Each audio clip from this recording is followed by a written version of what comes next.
ठकुरी हो, स्याङ्जा जिल्ला चापाकोट नगरपालिका वडा नम्बर 5 शेखाम घुरपाल को नारी आवाज आमा समूहको अध्यक्ष हौँ। रुख रहे प्रकृति रहन्छ, प्रकृति रहे हामी रहन्छौँ।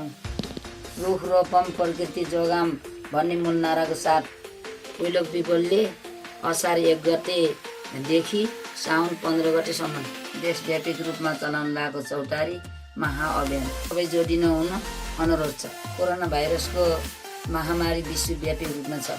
सुरक्षित भई सामाजिक दूरी कायम राखी वन पिपल स्वामी जस्ता रुखहरू रोपौँ। प्रकृति जोगाम।